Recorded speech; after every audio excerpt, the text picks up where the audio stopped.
الله الحمد لله العلي العظيم والصلاة والسلام على رسوله الكريم وأعوذ بالله من الشيطان الرجيم بسم الله الرحمن الرحيم. حاضرین کرام،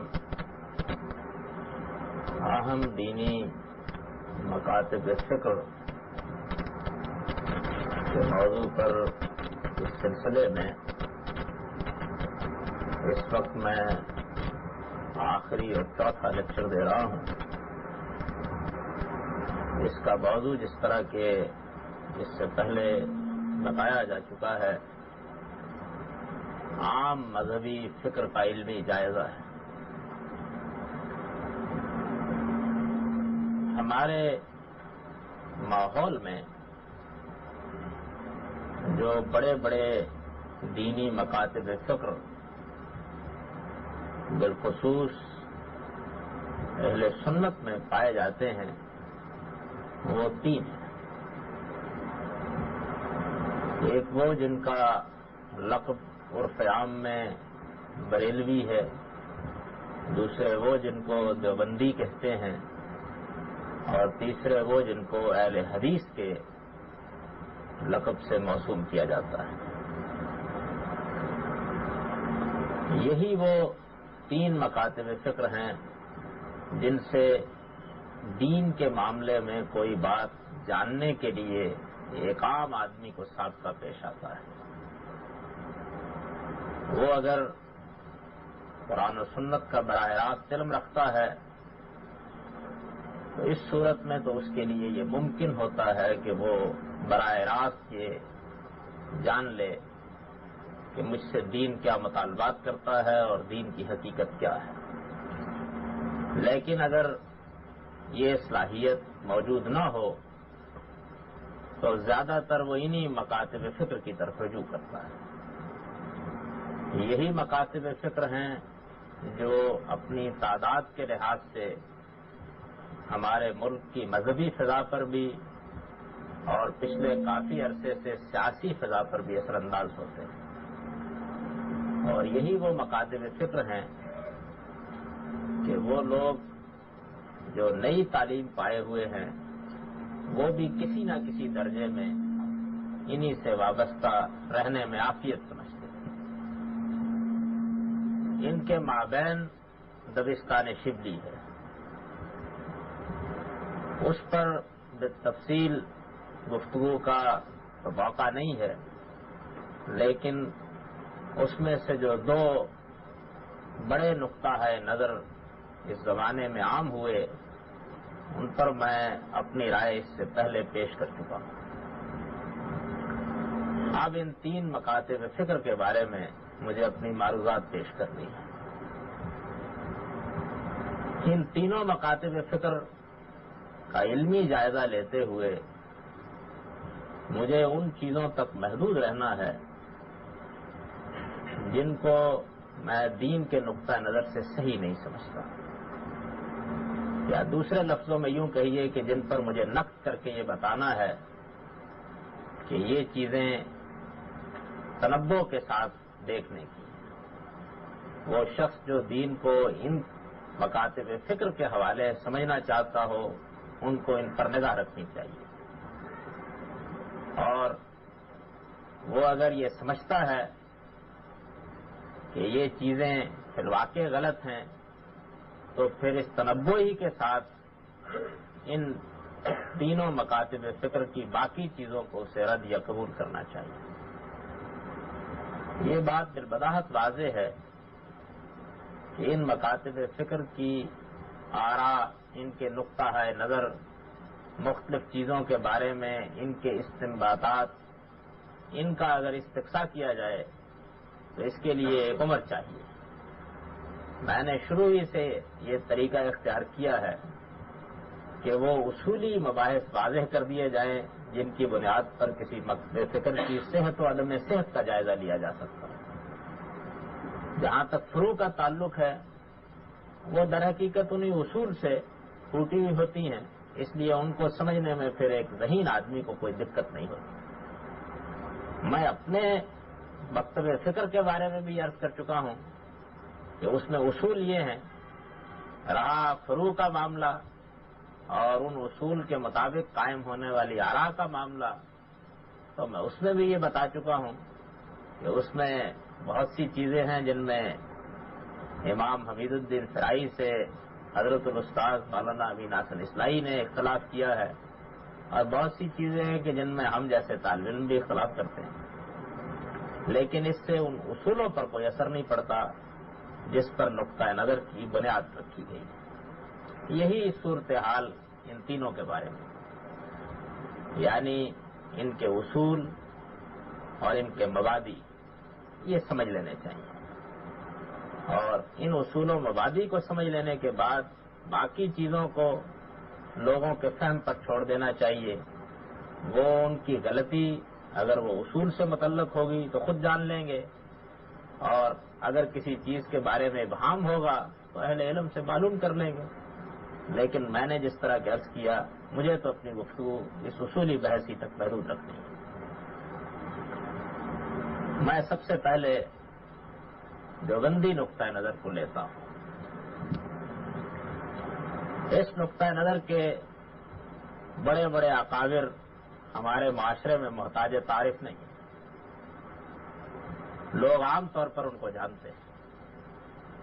مولانا حسین احمد مدنی، مولانا انور شاہ صاحب کاشمیری، مولانا اشرف علی صاحب تھانوی، مولانا محمود الحسن صاحب دیوبندی، مولانا قاسم صاحب نانوتوی، یہ وہ لوگ نہیں ہیں کہ جن کے تعارف کے لیے کسی مفصل گفتگو کی ضرورت ہے۔ ان لوگوں کا ہمارے معاشرے میں دینی طور پر بھی جو کچھ اثر و رسوخ ہے وہ معلوم و معروف ہے، اور سیاسی لحاظ سے بھی یہ مکتب فکر چونکہ پہلے جمعیت علماء ہند کے پلیٹ فارم پر اور اس کے بعد ہمارے ملک میں بھی مختلف جماعتوں کی صورت میں سرگرم عمل رہا ہے، اس وجہ سے لوگ بہت حد تک اس سے واقف ہو چکے ہیں۔ یہی مکتب فکر ہے کہ جس کے دینی مدارس اور جس کے زیر اہتمام قائم ہونے والی مساجد ہمارے ملک میں جگہ جگہ موجود ہے، اور لوگ فی الجملہ ان سے آشنائی ہے۔ اتنی بات بھی بہت سے لوگ جانتے ہی ہیں کہ مدرسہ دیوبند کی وجہ سے ان اکابر کے لیے ہم دیوبندی مکتب فکر کا لفظ استعمال کرتے ہیں، لیکن واقعہ یہ ہے کہ یہ اسی دینی فکر کا امتداد ہے جس کی بنا اس بر صغیر میں خانوادہ ولی اللہ ہی نے ڈالی تھی۔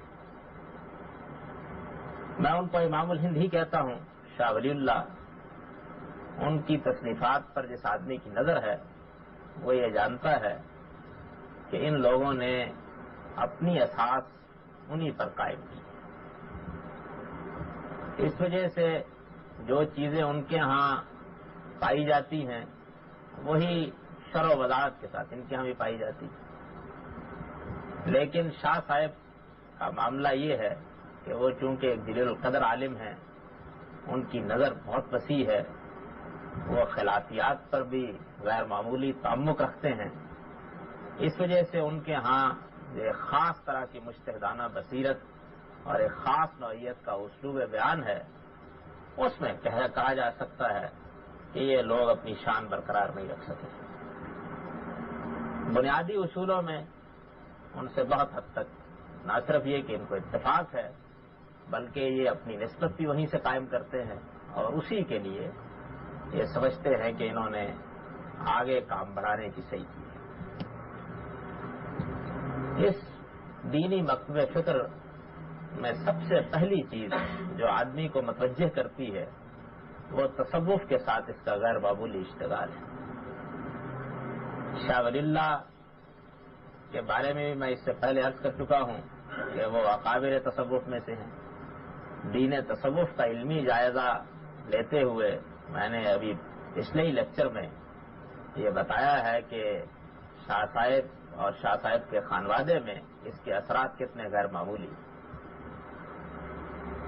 یہ صاف معلوم ہوتا ہے کہ یہ چیز ان کو بھی وہیں سے ملی ہے، اور اس کے بعد اس فن شریف میں بھی انہوں نے کافی قدم آگے بڑھائے۔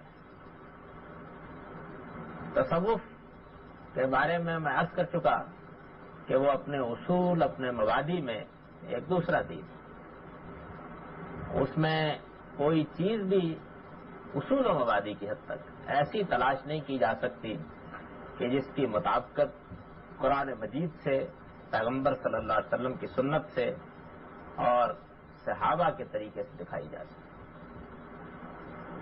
تصوف اپنے علم کلام کے ساتھ، اپنے فلسفے کے ساتھ اور اپنے نتائج و عواقب کے ساتھ تمام تر ان کے ہاں موجود ہے۔ یعنی ایسا نہیں ہے کہ اس کی کوئی خاص صورت یا اس کے بعد اجزاء موجود رہے ہیں، بلکہ وہ تصوف جس پر میں اس سے پہلے بحث کر چکا کہ جس میں توحید وحدت الوجود ہے، جس میں رسالت کے بارے میں یہ نقطہ نظر ہے کہ اس میں تو شبہ نہیں ہے کہ نبی صلی اللہ علیہ وسلم پر نبوت کا دعویٰ ختم ہو گیا ہے، لیکن اس کے کمالات باقی، الہام اب بھی ہوتا ہے، وہی اب بھی آتی ہے، فرشتے اب بھی اترتے ہیں، لوگوں سے اب بھی کلام کرتے ہیں، اور آدمی اگر یہ صلاحیت اپنے اندر پیدا کر لے کہ وہ ملائے اعلیٰ کے ساتھ تعلق پیدا کر سکے تو وہ اب بھی وہاں سے دین حاصل کر سکتا ہے جہاں سے اللہ کے پیغمبروں کو یہ ملا ہے۔ دین کی اساس اور دین کے نصب العین کے بارے میں بھی یہ بات بالکل واضح ہے کہ یہ بات مانی جاتی ہے کہ آدمی کا تعلق اپنے پروردگار کے ساتھ اصلاً عاشق و معشوق کا ہے۔ چنانچہ اس تعلق کی بنیاد ہی پر پھر باقی ساری مالا تیار ہوتی ہے۔ اسی طرح تصوف کا یہ نقطہ نظر کہ اس میں تعلق باللہ کے لیے یا منازل طے کرنے کے لیے یا ہم لوگوں کو مطمئن کرنے کے لیے وہ ایک اور اصطلاح بھی استعمال کرتے ہیں کہ تزکیہ نفس کے لیے آدمی کو جن اوراد، اشغال، مراقبوں اور چلوں کی ضرورت ہے وہ سب کے سب جس طرح کلاسیکل تصوف میں موجود ہیں اسی طریقے سے ان حضرات کے یہاں بھی موجود ہیں۔ تو تصوف میں جن چیزوں کو بنیاد کی حیثیت حاصل ہے وہ بھی بیان ہی اس مکتب فکر نے اختیار کر رکھی ہے، اور اس سے جو فروع نکلتی ہیں ان میں بھی شاید ہی کوئی چیز ہو کہ جو ان کے یہاں نہ پائی جاتی ہے۔ میں نے ابھی عرض کیا کہ اوراد و مشاغل کی شریعت تو موجود ہی ہے، کوئی آدمی اگر اس کے بارے میں جاننا چاہے تو ہمارے بزرگ اور اس دور کے ایک بڑے دیوبندی عالم مولانا منظور احمد نعمانی صاحب کی تحریریں پڑھے۔ یہ واقعہ ہے کہ وہ سب سے زیادہ متانت اور تہذیب کے ساتھ اپنے نقطہ نظر کو پیش کرتے ہیں۔ لکھنے کے معاملے میں بھی ان کا انداز پرانے مولویوں کا سا نہیں ہے، جدید پڑھے لکھے لوگ ان کی چیزیں پڑھ بھی سکتے ہیں۔ انہوں نے خود اپنا واقعہ لکھا ہے کہ مجھے باقی معاملات تو خیر جو ہیں سو ہیں، اس معاملے میں بہت تردد ہوتا تھا کہ آخر یہ اوراد، اشغال، یہ چلے، یہ مراقبے جو اہل تصوف کرتے ہیں اس کی کیا حقیقت ہے۔ تو میں نے بارہا اپنا یہ سوال مولانا عبد القادر صاحب رائے پوری کے سامنے رکھا۔ ایک مرتبہ انہوں نے اس پر تقریر فرمائی اور اس تقریر نے میرا دل ہمیشہ کے لیے مطمئن کر دیا۔ انہوں نے یہ فرمایا کہ بھائی بات یہ ہے کہ جس طرح دین کے ظاہر کے بارے میں ہمارے فقہا نے اجتہاد کیا ہے، اس طرح دین کے باطن کے بارے میں اہل تصوف نے اجتہاد کیا ہے۔ تو اگر اس اجتہاد پر اعتراض نہیں ہے تو اس اجتہاد پر اعتراض کے کیا معنی؟ اور پھر جس طرح اس اجتہاد کے اچھے پہلو تاریخی طور پر ثابت ہو چکے ہیں، اس طرح اس اجتہاد کے اعلیٰ اثرات بھی اب مسلمات میں سے ہیں۔ وہ یہ کہتے ہیں کہ مجھے اس کے بعد پوری طرح اطمینان ہو گیا۔ یہ تو اصولی سی بات ہے، اس کے نتیجے میں جو کچھ ہوتا ہے وہ بھی تمام تر موجود ہے۔ خواب موجود ہیں، خوابوں کی ایک پوری شریعت موجود ہے، نبی صلی اللہ علیہ وسلم کے ساتھ ملاقاتیں اور ان ملاقاتوں کے ذریعے سے طرح طرح کے انکشافات، ان سے اس مکتب فکر کی کتابیں بھی بھری پڑی، جس کو اٹھا کر دیکھ لیجیے یہ واضح ہو جائے گا کہ جو کچھ عام طور پر خیال کیا جاتا ہے کہ اس حلقے میں موجود نہیں ہوگا وہ اپنی آخری شان میں موجود ہے، اور اس طرح موجود ہے کہ میں یہ چاہتا نہیں ہوں کہ نئے پڑھے لکھے لوگوں کے سامنے اس کی کبھی مثالیں رکھوں، لیکن بے تکلف اس طرح کی باتیں یہ لوگ لکھ دیتے ہیں کہ فلاں صاحب ہمارے بزرگ تھے، ان کے اندر دوسروں پر توجہ کرنے کی غیر معمولی صلاحیت تھی، دلی میں گزرتے گزرتے ایک کتے پر نگاہ کی، صاحب حال ہو گیا، اور بہت سے کتے اس کے گرد بیٹھ کر پھر وجد و حال کی مجلس منعقد کر لیا کرتے ہیں۔ یہ وہ تصور ہے، اس تصور سے در حقیقت یہ سب فروغ پھوٹتی ہے۔ اور یہ باتیں یہ خیال نہ کیجیے گا کہ ان کے اصاغر کہتے ہیں، ان کے اکابر کہتے ہیں، اس طرح کی چیزیں اپنی مجلسوں میں بیان کرتے ہیں۔ کشف، کرامتیں، مریدوں کے حال جان لینا، ان کی رہنمائی کرنا، ان کے مختلف معاملات پر نگراں رہنا، ان کے اندر و باہر کو دیکھ لینا، یہ سب باتیں جو ارباب تصوف کے ہاں ملتی ہیں، ان میں سے شاید ہی کوئی چیزوں کو جن کے ہاں پائی جاتی ہے۔ میرا کہنے کا مطلب یہ ہے کہ تصوف اپنے اصول میں جن اساسات پر قائم ہے اس کو بغیر کسی نقد و جرح کے ان لوگوں نے مانا ہے، اور اس طرح مانا ہے کہ یہ واقعہ ہے کہ تصوف کو سمجھنے کے لیے جس طرح ان لوگوں کی کتابیں بہت کافی ہو جاتی ہیں جن کا تعارف میں نے تصوف پر اپنے لیکچر میں کرا دیا تھا، اسی طرح اس کو سمجھنے میں ان لوگوں کی چیزیں بھی معمولی درجے کی حامل نہیں ہیں۔ علم کلام کے وہ مسائل جو کچھ صوفیانہ اسلوب میں آہستہ آہستہ ہمارے اہل قلم یہاں بہت مقبول ہو گئے، ان کی بھی کمی نہیں۔ یہ مسئلہ کہ کیا اللہ یہ جھوٹ بول سکتے ہیں، اس کے اوپر جتنے مار کے چاہیے کروا لیجیے۔ نبی صلی اللہ علیہ وسلم کی جگہ کیا کوئی اور خاتم النبیین بھی پیدا کر سکتے ہیں، اس پر بھی جتنے چاہے مار کے برپا کروا لیجیے۔ اسی طریقے سے اس طرح کی بحثیں کہ رسالت میں آپ صلی اللہ علیہ وسلم کی ختم نبوت زمانی ہے یا مرتبے کے لحاظ سے ہے، یہ معلوم ہے کہ یہ بڑا مارکے کا مسئلہ ان لوگوں کے ہاں رہا ہے۔ ہم تو اس سے پہلے اسی سے واقف تھے کہ مولانا فضل حق صاحب نے غالب سے یہ کہا تھا کہ امتناع نذیر ختم النبیین پر شاہ اسماعیل شہید کی تردید میں ایک مثنوی لکھ دو، اور غالب نے وہ مثنوی لکھ دی۔ غالب کی مثنوی میں موجود ہے، فارسی کی بہت اچھی مثنوی ہے، اس میں انہوں نے شاہ اسماعیل شہید کے دلائل کا ابطال کیا ہے۔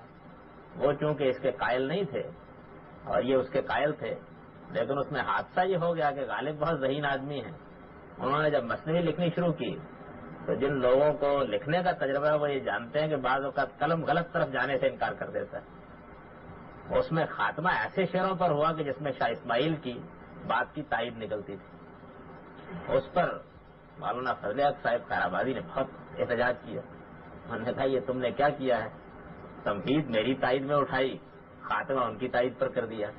چنانچہ اس کے بعد غالب نے کچھ اشعار کا اضافہ کیا اس میں، اور ایسی توجیہ کر دی کہ بات تبدیل ہو گئی۔ تو اس سے تو ہم واقف تھے، لیکن یہ کہ اس طرح کی چیزیں جو ان شاعروں کے اور ان منطقیوں کے ہاں عام طور پر بڑی اعلیٰ درجے کی علمی چیزیں سمجھی جاتی تھیں، اس مکتبہ فکر کے ہاں بھی عام رہیں، اور اس میں بھی اگر غور کیجئے تو صاف معلوم ہوتا ہے کہ وہی حسب و نسب کار فرما ہے، یعنی تصوف کے ساتھ ان حضرات کا تعلق۔ ان کی تاریخ میں یہ واقعہ بھی پیش آیا اسی وجہ سے کہ بریلوی حضرات نے اس طرح کی ان کی تحریریں جس میں وسیلہ بھی ہے، جس میں استمداد بھی ہے، جس میں بزرگوں اور اکابر کے معاملے میں یہ تصور بھی ہے کہ وہ غیب جانتے تھے، دیکھ لیتے تھے، مرنے کے بعد بھی فیض پہنچاتے تھے، جو اہل تصوف کی خاص چیزیں ہیں، ان سب کو جمع کر دیا اور جمع کر کے اپنے ہاں ایک بڑی عمدہ کتاب میں چھاپ دیا۔ اس میں پہلی مرتبہ یہ ہوا کہ لکھنے والے نے ایک تو اسلوب بہت مہذب رکھا، دوسرے یہ کہ اس نے حوالے میں غلطی نہیں کی، یعنی باتیں بالکل صحیح لکھی۔ جو بندی اکابر میں ایک جلیل القدر عالم تھے مولانا عامر عثمانی، جو دیوبندی سے تجلی نکالا کرتے تھے، بہت سے لوگوں نے ان کا یہ رسالہ پڑھا ہوگا، بہت اچھا رسالہ تھا۔ اس میں وہ علمی مباحث تو لکھتے تھے، لیکن ملا خلیل عرب کے نام سے ایک کالم لکھا کرتے تھے مسجد سے میخانے تک، اور اس میں بعض مذہبی غلطیوں پر تنبیہ کرنے میں ان کے قلم نے بڑا اجر کمایا ہے۔ انہوں نے اس کتاب کا مطالعہ کرنے کے بعد بہت تعصب بہت رنج کے ساتھ مضمون لکھا جو اسی کتاب میں اب ایک تقریر کے طور پر کہیے چھپتا ہے، جس میں انہوں نے کہا کہ یہ واقعہ ہے کہ مجھے باور نہیں آیا کہ ہمارے بزرگ یہی سب کچھ کہتے رہے ہیں۔ اس کی وجہ وہی ہے کہ ایک ظاہر کی دنیا ہے جس کا میں آگے چل کے ذکر کروں گا، ایک باطن کی دنیا ہے۔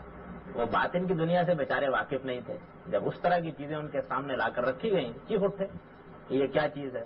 پھر انہوں نے لکھا کہ معلوم یہی ہوتا ہے کہ تصوف کے کوچے میں جو آدمی بھی جاتا ہے وہ اپنے سب کپڑے اتار دیتا ہے، اس لیے اس پر کوئی گلہ نہیں کرنا چاہیے۔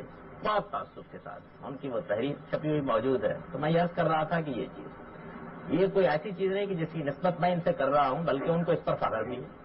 وہ یہ کہتے ہیں کہ اہل تصوف کے نقطہ نظر ہی کو ہم صحیح سمجھتے ہیں۔ اس باب میں مولانا اشرف علی صاحب تھانوی کی وہ چیزیں پڑھی ہے جو مثال کے طور پر انہوں نے ابن عربی کی تائید میں لکھی ہیں یا فصوص الحکم وغیرہ کی شرح کے ضمن میں لکھی ہیں، تو بالکل واضح ہو جاتا ہے کہ وہ آخری حد جس تک کوئی صوفی جا سکتا ہے اس پر وہ جانے کے لیے تیار ہیں، بس کلام کی تعویل ایسی کر دیتے ہیں کہ عام آدمی اس سے متوحش نہ ہو۔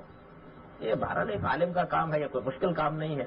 عام آدمی کا توحش دور کرنا آسان ہوتا ہے، ایک صاحب علم کو مطمئن کرنا یہ مشکل ہوتا ہے۔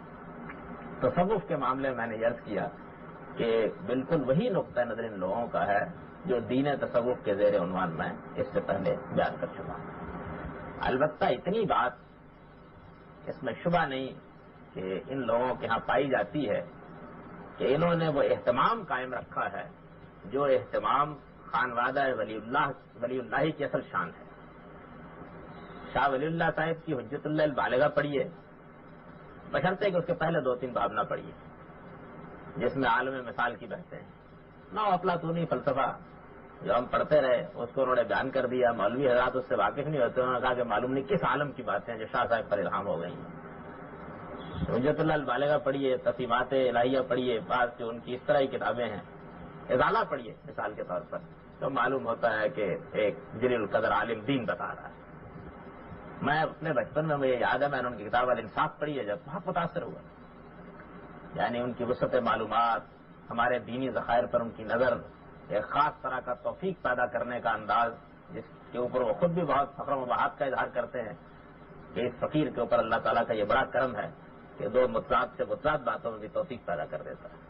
اسی طرح کی توفیق انہوں نے شیخ اکبر محی الدین ابن عربی اور شیخ احمد سرہندی کے نقطہ نظر پیدا کی تھی۔ وہ دونوں آپس میں مزاحم ہیں ایک دوسرے سے، وہ کہتے ہیں کہ میں وحدت الوجود کا قائل ہوں، وہ کہتے ہیں وحدت الشہود کا قائل ہوں۔ وہ کہتے ہیں کہ میں پہلے آسمان پر گیا تو میں نے دیکھا وحدت الوجود ہی وحدت الوجود ہے، دوسرے پر گیا تو میں نے دیکھا وحدت الوجود ہی وحدت الوجود ہے، میں عرش اللہ کے پاس پہنچ گیا میں نے دیکھا وحدت الوجود ہی وحدت الوجود۔ وہ کہتے ہیں کہ میں بھی یہاں تک گیا میں نے دیکھا وحدت الشہود ہی وحدت الشہود۔ اب یہ ہمیں معلوم نہیں ہے کہ کہاں گئے تھے اور کیا دیکھا تھا، لیکن بہرحال دونوں کے درمیان بہت معرکہ آ رہی تھی۔ شاہ صاحب کا ایک مشہور رسالہ ہے مکتوب مدنی، اس میں ایک صاحب کے استفسار پر انہوں نے ان دونوں نقطہ نظر میں توفیق پیدا کر کے یہ بتا دیا ہے کہ ان میں کوئی فرق نہیں، ایک ہی چیز شاہ صاحب۔ تو میں یہ عرض کر رہا تھا کہ شاہ صاحب کا یہ کمال ہے کہ انہوں نے جہاں ایک طرف دین کے معاملے میں جو عام نقطہ نظر ہے اس کو بڑی شان کے ساتھ پیش کیا اور اس میں ان کا علمی جلال بھی نمایاں ہوتا ہے، ان کی وسعت معلومات بھی نمایاں ہوتی ہے، ان کا علم بھی نمایاں ہوتا ہے۔ اور دوسری جانب وہ جب مثال کے طور پر فیوز الحرمین میں سطاعت میں ہمات میں کلام فرماتے ہیں تو وہ تصوف کی وہی دنیا ہے جس سے ہم جس سے محی الدین ابن عربی کے ہاں اور دوسرے لوگوں کے ہاں اس سے پہلے واقف وہی چیز ہوتی ہے۔ یہی چیز شاہ اسماعیل شہید کے ہاں انہی کے خانوادے میں آئی ہے۔ تقویت الایمان کو پڑھ لیجئے تو واقعہ ہے کہ اس کے اوپر بریلوی حضرات بھی اب تک مارکا برپا کیے رہتے ہیں اور انہی کی ابقات پڑھ لیجئے، وہ ایک دوسری دنیا کی چیز ہے۔ تو یہ اہتمام دیوبندی علماء نے بھی قائم رکھا ہے، یعنی جب دین ظاہری طور پر بیان ہوگا تو اس میں ان سب چیزوں کی تردید ہوگی جو عام طور پر عام آدمی کو متوحش کرتی ہیں، اس میں وہی کچھ واضح کیا جائے گا۔ ہمیں معلوم ہے نا کہ ایک جانب ہم دیکھتے ہیں کہ شاہ صاحب جب تقسیمات میں لکھتے ہیں کہ سالار مسعود اور اجمیر شریف جانا زنا سے بڑا گناہ ہے، یعنی شرک کی تردید میں یہ سب بھی ہوتا ہے، اور دوسری جانب ہمات و ساتھات کی دنیا میں معلوم نہیں کیا کیا ہوتا رہتا ہے۔ وہ قائم الزمان کے منصب پر فائز ہو جاتے ہیں اللہ تعالیٰ ان کو اپنی تمام معاملات میں اعلیٰ اور جارحہ بنا لیتے ہیں، وہ لوگوں کی مدد کرتے ہیں، ان کے ہاں سواریوں پر چڑھ کر اللہ کا پیغمبر بھی آ جاتا ہے، حسن و حسین بھی آ جاتے ہیں، 40 روایتیں تو ان کی مرفوع ہیں جس میں رسول اللہ صلی اللہ علیہ وسلم نے براہ راست خواب میں آ کر ان کو بتایا ہے کہ یہ میرا دین ہے۔ اس معاملے میں یعنی یہ دوسری دنیا ہے، وہ دنیا ایک ہے، یہ دنیا دوسری ہے، یہ اہتمام انہوں نے برقرار رکھا ہے۔ چنانچہ اس کا یہ نتیجہ نکلا ہے کہ ایک دیوبندی عالم جب مسجد کے ممبر پر کھڑا ہو کر بات کہتا ہے، عام آدمی کے سوال کے جواب میں اس کو دین بتاتا ہے، تو اس میں توحش نہیں ہوتا، یعنی وہ چیزیں اس میں نہیں ہوتی کہ جو چیزیں اوقات کا موضوع ہیں۔ یہ کیوں رکھا ہے برقرار؟ اس کی اساس بھی در حقیقت تصوف کے خاص نظریے میں پائی جاتی ہے۔ اہل تصوف نے شروع ہی سے یہ بات کہی ہے، اور شیخ جنید کے زمانے تک تو اس کا بڑا اہتمام رہا ہے ابتدا میں، کہ وہ دین جو خواص کے لیے ہے اس کو عوام کے سامنے پیش نہیں کرنا چاہیے۔ دین کے دو درجے ہیں، عوام کا دین، خواص کا دین۔ اللہ کے پیغمبر چونکہ عامت الناس ہی کے لیے آئے تھے، اس لیے انہوں نے جو عوام کا دین ہے وہ تو قرآن کی صورت میں، حدیثوں کی صورت میں دے دیا ہے، اور جو خواص کا دین ہے وہ سینہ بسینہ منتقل ہوا ہے۔ چنانچہ اس کا ایک پورا شجرہ بھی ہے کہ رسالت پاک صلی اللہ علیہ وسلم نے وہ دین حضرت علی کو منتقل کیا، اور ان سے حسن بصری کو منتقل ہوا، اور پھر اس کے بعد ہر آدمی اپنا تعلق اس ذریعے سے پیدا کر لیتا ہے۔ تو خواص کا دین اور عوام کا دین کیونکہ الگ الگ ہے، اس لیے جب وہ عوام سے کلام کرتے ہیں، عوام کے لیے کوئی چیز لکھتے ہیں، عوام سے مخاطب ہوتے ہیں، تو اس موقع کے اوپر کوئی ایسی چیز نہیں بیان کرتے۔ عام آدمی یہ سمجھتا ہے کہ آخر اس میں ہے کیا، اس کوچے میں بیٹھے ہوئے ہوں گے تو یہی پوچھ لیجئے مثال کے طور پر کہ تصوف کیا ہے، کہیں گے اخلاص سے دین، بھائی اس کے سوا تصوف کی کیا حقیقت ہے؟ یعنی دین جو تم کو ملا ہے اس کا ایک ظاہر ہے، اس کے باطن میں ڈوبنا، تمام اعمال کو اس طرح انجام دینا کہ جو حدیث احسان میں بیان ہوا ہے۔ عام آدمی بالکل خاموش ہو جاتا ہے کہ یہ اگر بات ہے اور یہی تصوف ہے تو اس پر اعتراض کی کیا گنجائش ہے؟ لیکن ایک محقق جب دوسری چیزوں کو دیکھتا ہے تو معلوم ہوتا ہے کہ وہ ایک دوسری دنیا ہے، اور خواص کے لیے وہ دنیا بڑی شان کے ساتھ آباد ہوئی ہے، اس کے اپنے کوچہ و بازار ہیں، اس کے اپنے محل منارے ہیں، اس کے اندر اپنی شانیں اور اپنی رونقیں ہیں، اس میں اتریے تو ایک شہرستان معانی ہے، جو چیز چاہے اس میں سے لے آئیے، وہ مل جائے گی۔ تصوف کے بارے میں اور عام اور خاص کے مابین اس تفریق کے معاملے میں اہل دیوبند نے جس طرح کہ میں نے عرض کیا یہ رویہ اپنایا ہے۔ ظاہر بات ہے کہ میں اس سے پہلے یہ بتا چکا ہوں، اور میرا وہ لیکچر جن لوگوں کو دلچسپی ہو سن سکتے ہیں کہ تصوف اپنی اصل و اساس میں اس دین سے بالکل ایک مختلف دین ہے جو قرآن مجید میں بیان ہوا ہے، جو پیغمبر صلی اللہ علیہ وسلم کی سنت میں بیان ہوا ہے۔ یہ بات کہ دین میں عوام و خاص کے لیے الگ الگ کوئی چیزیں ہیں، یہ ایک باطل فکر ہے۔ اللہ کے پیغمبر جو دین لے کر آئے ہیں وہ سب کے لیے ہے، اس میں شبہ نہیں ہے کہ وہ ایک ہی دین جو وہ پیش کرتے ہیں اس کے فہم میں، اس کے اطلاقات میں فرق ہوتا ہے ذہنی صلاحیت کے لحاظ سے۔ وہ باتیں جو ایک بدو کی سمجھ میں آ سکتی ہیں اور وہ باتیں جو معاذ بن جبل کی سمجھ میں آ سکتی ہیں اور سیدنا ابو بکر صدیق کی اور سیدنا عمر فاروق کی سمجھ میں آ سکتی ہیں، فرق تو ہوگا لیکن اس میں کوئی راز کی چیز نہیں ہوتی۔ یعنی وہ خواص دنیا ہی میں موجود ہوتے ہیں، وہ سامنے بیان کرتے ہیں، وہ لوگوں کی سمجھ میں بھی آتا ہے، اور نسلاً بعد نسلاً ان کو منتقل بھی ہوتا رہتا ہے، کوئی ایسی چیز اس کے اندر موجود نہیں ہوتی ہے۔ یہ خواص کا وہ دین ہے جس کے بارے میں امام غزالی کا وہ فقرہ سنا چکا ہوں کہ ہماری یہ توحید تو اصل میں سر الربوبیت ہے، ربوبیت کا راز ہے، اور افشاء و سر ربوبیت کفر۔ اگر کوئی آدمی اس کا افشا کر دیتا ہے تو وہ کفر کا ارتکاب کرتا ہے۔ اس دنیا کی یہ چیزیں، اس معاملے میں اکابر کے ساتھ حسن ظن کا عالم یہ ہے، میں بھی بہت حسن ظن کا قائل ہوں کہ وہ تحریریں جن کی کوئی تعویل ممکن نہیں ہے، وہ باتیں جن کے بارے میں دو رائے ہو نہیں سکتی، یہ واقعہ ہے کہ ان کی تعویل کرنے میں ایسی دور از کار کوڑیاں لائیں گے کہ آدمی حیران رہ جاتا ہے۔ یہ جو خصوص الکلم ہے مولانا اشرف علی تھانوی صاحب کی، جس میں انہوں نے خصوص الحکم کے بعض مقامات پر کلام کیا ہے، اس میں وہ پہلے خصوص الحکم کا ایک جملہ نقل کرتے ہیں الاقتراب کے نام سے، اس کے بعد پھر اپنی شرح فرماتے ہیں الاقتراب کے نام سے، کہ اس میں جو غراوت محسوس ہوتی ہے میں اس کو تمہارے ذہنوں کے قریب کر دیتا ہوں۔ بہت مختصر سا رسالہ ہے، اسی کو پڑھ لیجئے، بالکل اندازہ ہو جاتا ہے کہ ان حضرات نے اس معاملے میں کتنا الاؤنس دے رکھا ہوا ہے اس طرح کی غلاظتوں کو جو تصوف کے نام سے ہمارے ہاں موجود رہی۔ یہ تو پہلی چیز ہے۔ دوسری چیز جو اس مکتب فکر کے ہاں بہت وسعت کے ساتھ ملے گی وہ تقلید ہے۔ یعنی ان لوگوں کا نقطہ نظر یہ ہے کہ اللہ تعالیٰ نے جو دین قرآن مجید میں نازل کیا، جس کی شرح و وضاحت محمد صلی اللہ علیہ وسلم نے فرمائی، اس دین پر ہمارے قدیم بزرگوں نے غور و خوض کرنے کے بعد اب ہر چیز متعین کر دی۔ اس میں جو کلام کے مسئلے ہیں وہ بھی متعین ہو گئے ہیں، اس میں جو عقائد کے مسائل ہیں وہ بھی طے ہو گئے ہیں، اور اس میں جو فقہ کے مسائل ہیں وہ بھی طے ہو گئے ہیں۔ اور اس باب میں بالخصوص یہ ضروری ہے کہ آدمی کسی ایک مکتب فکر کا ہو کر رہے۔ یہ لوگ خود احناف سے تعلق رکھتے ہیں، چنانچہ امام ابو حنیفہ کی فقہ جو عہد بہد ترقی کر کے ہم تک پہنچی ہے، اس کے ساتھ غیر معمولی تسلط ہے۔ اس تسلط کی آخری حد یہ ہے کہ ایک مسئلے کے بارے میں ہمارے ہی ایک دوست نے ایک مرتبہ ایک دیوبندی عالم سے استفسار کیا۔ مسئلے کا جواب دیتے ہوئے ایک دوسرے صاحب نے ذرا عام علماء سے ہٹ کر رائے دے دی اور اپنی رائے کی بنیاد احناف کے سوا دوسرے لوگوں کی رائے پر رکھی، تو انہوں نے اپنی رائے بھی دی اور اس پر یہ جملہ بھی لکھا کہ یہ بات واضح رہنی چاہیے کہ اللہ تعالیٰ نے اصل میں تو دین امام ابو حنیفہ کے فہم پر روشن کیا تھا۔ باقی ائمہ کی مثال ایسے ہی ہے جیسے نور کی حقیقت واضح کرنے کے لیے اللہ نے ظلمت کی تخلیق کی۔ تسلط اور تعصب کی یہ حد ہے جس تک بعض لوگ پہنچ جاتے ہیں۔ بہرحال یہ روح ہے اس کی۔ جو لوگ ذرا شائستہ و مہذب ہیں وہ ظاہر ہے کہ اس طرح کا اسلوب اختیار نہیں کریں گے، لیکن اس تسلط کا عالم یہ ہے کہ امام صاحب کی کسی رائے پر نقد کر کے دیکھ لیجئے، یا احناف کے کسی مسلمہ مذہبی پر نقد کر کے دیکھ لیجئے، مجال نہیں ہے کہ اس کے اوپر کوئی ادنا درجے میں بھی تبدیلی اور ترمیم کرنے کے لیے تیار ہو۔ مفقود الخبر کا مسئلہ ہمارے ہاں ایک زمانے میں بہت مارکا آ رہا۔ اگر کسی آدمی کے ساتھ یہ حادثہ ہو جائے کہ کہیں گم ہو جائے تو اس کی بیوی کو کتنی دیر تک انتظار کرنا چاہیے؟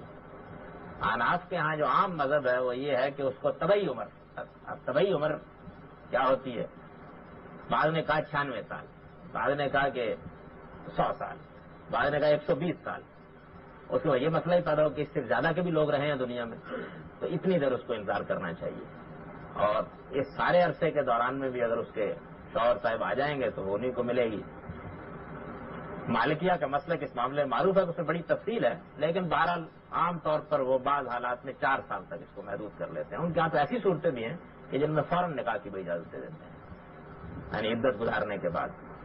لیکن اس مسلک کو تو اس معذرت کے ساتھ کہ فلاں صاحب نے بھی اور فلاں ائمہ نے بھی، فلاں علماء نے بھی فلاں دور میں ہمارے لوگوں میں سے کبھی کبھی دوسرے لوگوں کی کوئی رائے اختیار کر ہی لی، اس لیے کہ بڑی بےمانی بات تھی۔ مالکیہ کا مسلک بہت صحیح ہے اور عقل عام کے تقاضوں کو پورا کرتا ہے، اتنی معذرتوں کے ساتھ اس کو اپنایا گیا۔ یعنی یہی نقطہ نظر ہے کہ یہ گویا وحی و الہام ہے۔ تقلید کے معاملے میں ان لوگوں کا نقطہ نظر رہی ہے۔ اس معاملے میں جو دلیلیں عام طور پر دی جاتی ہیں یہ واقعہ ہے کہ وہ جذبات کی شاعری۔ یہ دلیل کہ اللہ تعالیٰ نے اس زمانے میں ان لوگوں کو پیدا کیا، انہوں نے دین پر بہت کام کیا، ان کے فضائل یہ تھے، ان کا تقویٰ یہ تھا، ہم ان سب باتوں کو مانتے ہیں، لیکن اس سب کچھ کے باوجود بہرحال کیا فضائل اب اللہ تعالیٰ نے بند کر دیے ہیں ہمیشہ کے لیے؟ اہل تقویٰ کی پیدائش پر مہر لگا دی ہے۔ اللہ تعالیٰ تو قرآن مجید میں یہ کہتے ہیں کہ جو سب سے اعلیٰ درجہ ہے پیغمبروں کے بعد، جو سب سے اعلیٰ درجہ دین کا ہے وہ السابقون الاولون کا ہے، اور ان کے بارے میں قرآن کی نص یہ ہے کہ سنت من الاولین و قلیل من الآخرین، وہ پہلوں میں سے بھی ہوں گے، بعد والوں میں سے بھی ہوں گے، ہر دور میں ہوں گے۔ تو اللہ کے بندے تقوی کے لحاظ سے بھی، دین کے ساتھ تعلق کے لحاظ سے بھی ہر زمانے میں پیدا ہوتے رہتے ہیں، لیکن جو آدمی ذرا ماضی میں چلا جائے اس کے بارے میں لوگوں کے اندر ایک تقدس کی فضا پیدا ہو جاتی ہے، اس سے فائدہ اٹھانا بھی بہت آسان ہوتا ہے۔ اپنے زمانے میں وہ ساری بحثیں اس کے بارے میں ہوتی ہیں اور تاریخ کے ریکارڈ میں محفوظ رہتی ہیں جو اس زمانے کے کسی بھی شخص کے بارے میں ہو سکتی ہیں اگر ماضی میں چلے گئے۔ وہ رسالت مآب صلی اللہ علیہ وسلم کے زمانے کے بہت قریب تھے، کیونکہ زمانے کے بہت قریب تھے اس لیے ان کے پاس معلومات زیادہ تھیں۔ یہ واقعہ ہے کہ یہ بات بظاہر آدمی کو بہت متاثر کرتی ہے، لیکن علمی لحاظ سے صورتحال اس کے بالکل برخلاف۔ قرآن مجید دین کی بنیاد ہے، اس کا تو کوئی حصہ کہیں نہیں رہ گیا، وہ پورا کا پورا جس طرح ان کے پاس موجود تھا ہمارے پاس بھی موجود ہے۔ دوسری چیز پیغمبر کی سنت ثابتہ ہے، یعنی وہ طریقہ جو حضور صلی اللہ علیہ وسلم نے امت میں جاری کر دیا، اس کی تو سند ہی یہ ہے کہ نسل بعد نسل منتقل ہوتا ہوا چلا آ رہا ہے، اور اس کے بارے میں اس امت کے اندر تواتر کا اللہ تعالیٰ نے اہتمام فرمایا ہے، اس کے بارے میں بحث نہیں ہو سکتی۔ احادیث روایات، تیسری چیز یہی رہ جاتی ہے جو پیغمبر کا علم ہوا ہے. یہ حقیقت ہے کہ جتنے بڑے پیمانے پر آج ہم اس پر مطلع ہیں اس زمانے میں نہیں. اس زمانے کی تاریخ کے بارے میں یہ کوئی جذباتی بات نہیں ہے کہ آدمی خواہ اس طرح کے تقدس کا شکار ہو جائے. یہ واقعہ ہے کہ ایک دیار سے دوسرے دیار کے لوگوں کو بہت سی چیزوں کا علم نہیں. وہ لوگ جو کوفے میں تھے ان کو بعض اوقات نہیں معلوم ہوتا تھا کہ نبی صلی اللہ علیہ وسلم کے علم کا وہ ذخیرہ جو مثال کے طور پر حجاز میں ہے یا دوسری جگہوں پر ہے وہ کیا کیا. بعد میں وہ سب ترتیب پا گیا، بہت سی چیزیں مل گئیں. ملنے کے بعد ان کو چھاپا گیا، وہ اب ادوار میں سے گزر کر ہمارے پاس پہنچ گئی ہیں. ان پر تنقید و جرح کا کام بھی بہت سا ہو گیا ہوا ہے. کتنے اکابر ہیں جن سے بہت سے اکابر واقف نہیں، کتنے لوگ ہیں جن کی آرا سے واقف نہیں تھے. کوئی آدمی ہماری قدیم علمی کتابوں کو اٹھا کر دیکھ لے، اس کو یہ معلوم ہو جائے گا کہ اس معاملے میں ایک ہی یہ دائرہ ہے جس میں زیادہ علم ہونے کا امکان ہے. یہ واقعہ ہے کہ اس زمانے کے ایک محقق کے لیے اس تک رسائی کے ذرائع بہت وسیع ہو چکے ہیں. اس کے سوا اور کیا بات کہی جا سکتی؟ یہ واقعہ کہ میں نہیں سمجھ سکا کیا کہی جا سکتی. میں نے عرض کیا کہ جذبات کی شاعری ہے وہ ٹھیک ہے، ایک واعظ اپنے ممبر پر بیٹھ کر سکتا ہے، لیکن علم و دانش کی دنیا میں اس کی کوئی اہمیت نہیں ہوتی. تقلید کے معاملے میں ان حضرات کے اصرار کا معاملہ یہ ہے کہ کسی عالم سے پر گفتگو کر کے دیکھ لیجئے، نہایت معقول گفتگو کرتے کرتے اس حریم میں قدم رکھ دیجئے تو معلوم ہو جائے گا کہ اس کے بعد علم و استدلال کی ساری قوتیں بالکل مفقود ہو گئیں. یہ کیسے ہو سکتا ہے؟ تم لوگ ان سے بڑے ہو، ان پر تنقید کرتے ہو، ان کی رائے کو غلط سمجھتے ہو. ظاہر ہے کہ یہ بالکل جذباتی باتیں ہیں. علم کی دنیا میں اگر کوئی شخصیت تنقید سے بالاتر ہے تو وہ محمد صلی اللہ علیہ وسلم کی شخصیت ہے. اور اگر کسی کتاب کے بارے میں دوسری رائے نہیں ہو سکتی تو وہ قرآن مجید ہے. باقی ہر چیز پر تنقید بھی ہوگی، تنقید بھی ہوگی، اس کا تجزیہ بھی ہوگا. لوگوں کی آراء ہیں، ہم رجال و نحن رجال، ہمارے دل میں ان کی بڑی عزت ہے، ان کے کام کا بڑا احترام ہے. لیکن اس سب کچھ کے باوجود اس کا دروازہ اس امت کے لیے ہمیشہ کھلا ہے کہ اس میں جو آدمی بھی اپنے آپ کو اس کا اہل ثابت کر دے وہ تحقیق تنقید کر کے جس چیز کو صحیح سمجھے اس کو اپنا لے اور اختیار کر لے. تیسری خصوصیت جو ان لوگوں کے ہاں پائی جاتی ہے تصوف اور تقلید کے بعد، وہ یہ ہے کہ روایت پرستی کا جو ذہن ہمارے ہاں پیدا ہوا ہے اس میں یہ حضرات بھی کسی سے پیچھے نہیں. قرآن مجید کی سری آیت ہوگی، کوئی روایت سامنے آ گئی، کوئی بزرگوں کا قصہ سامنے آ گیا، اس کے بعد یہ کسی کی مجال نہیں ہے کہ وہ اس میں قرآن پر براہ راست غور و فکر کرنے کو ترجیح دے. روایت پرستی کا یہ ذہن اتنا عام ہوا ہے کہ اگر تھوڑی بہت کچھ تنقید کا رویہ اختیار کیا ہے ہمارے ان دیوبندی علماء نے تو عقائد و احکام کے بارے میں. عقائد و احکام میں بھی یہ دیکھ لیجئے کہ احکام کو تو چلیے الگ کر لیجئے کہ اس میں فقہ حنفی کے اصولوں کے اوپر کام ہوتا رہتا ہے، لیکن عقائد کے معاملے میں تو سارا تصوف، سارا علم کلام داخل ہو گیا ہے اس میں، اور اس میں روایتوں نے کرنا بھی کیا تھا آ کر. لیکن جہاں تک فضائل کا تعلق ہے وہ باب چونکہ محدثین ہی کھول گئے تھے، لہذا اس میں جتنی جولانیاں دکھائی جا سکتی ہیں وہ دکھائی جاتی ہیں. کبھی سے کبھی باتیں جن سے دین کا سارا تصور بالکل مسخ ہو جاتا ہے، جن کو لے لینے کے بعد واقعہ یہ ہے کہ یہ ماننا مشکل ہو جاتا ہے کہ یہ دین اللہ ہی نے نازل کیا تھا. عام بیان ہوں گی، کہی جائیں گی، دین کے مقدمات اس سے مجروح ہو رہے ہیں، اساسات مجروح ہو رہی ہیں، اصول و مبادی میں رکھنا پڑ رہا ہے، قرآن مجید کا محکم نظام درہم برہم ہو رہا ہے. اس سے کوئی پرواہ نہیں. اس کو اگر اپنی آخری صورت میں دیکھنا ہو تو ہمارے ہاں یہ تبلیغی قسم کے جو نصاب ہیں ان کو دیکھ لیجیے، ان میں جس طرح کی روایتیں موجود ہیں ان کو پڑھیے اور پھر اس کے بعد اندازہ کر لیجئے کہ کس حد تک اس معاملے میں توسع اختیار کیا گیا ہے. ظاہر بات ہے کہ تصوف کو ثابت کرنے کے لیے بھی اگر کوئی چھوٹی موٹی اساس مل سکتی ہے تو موضوع اور ضعیف روایتوں میں مل سکتی ہے، اور باقی اس طرح کی چیزوں کے ثبوت کے لیے بھی اگر کوئی مرجع تلاش کیا جا سکتا ہے تو انہی چیزوں میں تلاش کیا جا سکتا ہے. لہذا یہ دروازہ کھلا رکھا گیا ہے کہ اس معاملے میں تو بہرحال فضائل کا معاملہ ایسا ہے کہ جس میں بہت زیادہ سند کی بھی ایک سند ہی تھی اس کی بھی بہت زیادہ پرواہ نہیں کرنا. اس کے بعد وہ دائرہ کہ جس میں احناف اپنے اصول ترتیب دے چکے ہیں اس میں کتنی ہی روشن سند کیوں نہ ہو وہ تقلید کے اصول پر کوئی پرواہ نہیں کرتے، اور جس دائرے میں اس طرح کی مداخلت موجود نہیں ہے اس میں وہی حدثنا اخبرنا روایت موجود ہے. اور اگر فرض کر لیجئے کہ وہ صحیح بھی ہے، یعنی محدثین کی اصطلاح میں بخاری کی روایت ہے، مسلم کی روایت ہے، ترمذی کی روایت ہے، کوئی بھی ہو، اس طرح کی کوئی روایت موجود ہے بس وہ پھر دین کی محکم بنیاد ہے، اس کے اوپر سارے استدلال کو قائم کر لیا جائے. تو روایت پرستی کا یہ طریقہ کہ جس میں آدمی جڑ و نقد کے سارے ہتھیار کن کر کے بیٹھ جاتا ہے، یہ چیز ان لوگوں کے یہاں بھی موجود ہے. یہ تین وہ چیزیں ہیں کہ جس کو امتیازی حیثیت حاصل ہے. ایک آخری اور اہم ترین چیز، اس کا ذکر میں دوسرے دو مکاتب فکر پر گفتگو کر کے کرتا ہوں. دیوبندی حضرات کے ہاں یہ تین بنیادی چیزیں ہیں کہ جو اس فکر میں ہم اپنے نقطہ نظر سے یہ سمجھتے ہیں کہ آفات کی حیثیت رکھتے ہیں.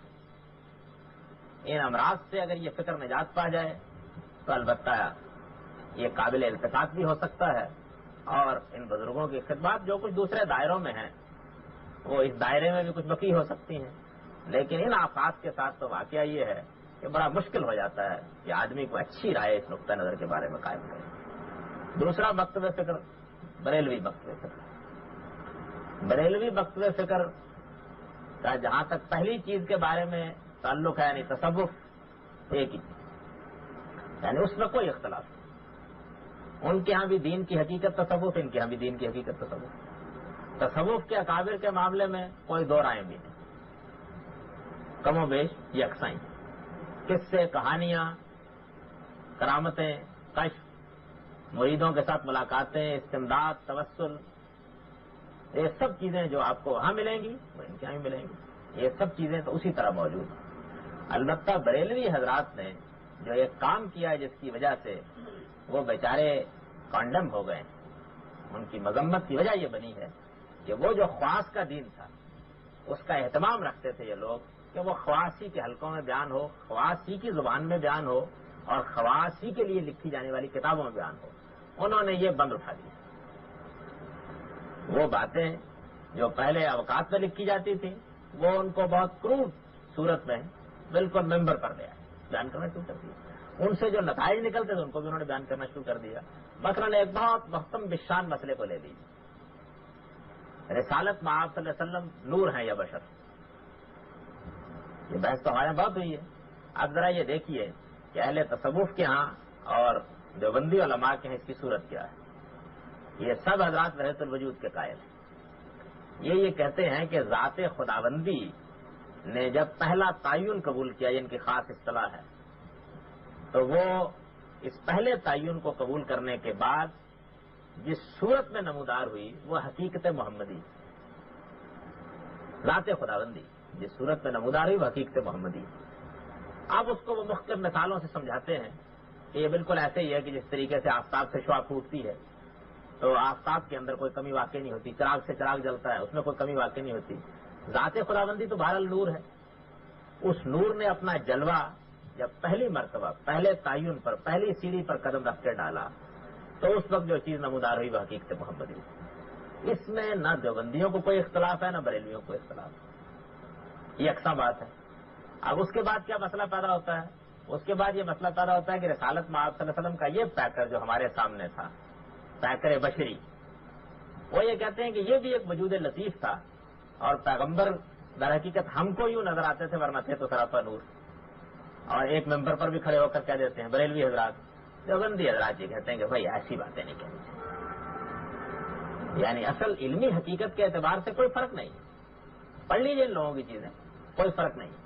لیکن جہاں تک اس چیز کا تعلق ہے کہ عامت الناس میں آ کر جب وہ مسئلہ بیان ہوگا تو عامت الناس میں بیان کرتے وقت وہ اس اسلوب کو پسند نہیں کریں گے جو بریلوی لوگوں نے اختیار کر لیا ہے. اسی طرح کا معاملہ دوسرے تمام مسائل میں. یہ عام طور پر بیان کیا جاتا ہے نا کہ بریلوی نقطہ نظر کے لوگوں نے جو خاص طور پر 5 بہت بڑے مسائل کے بارے میں اپنا منفرد نقطہ نظر بیان کیا ہے، وہی در حقیقت ان کو ان سے الگ کرتے ہیں.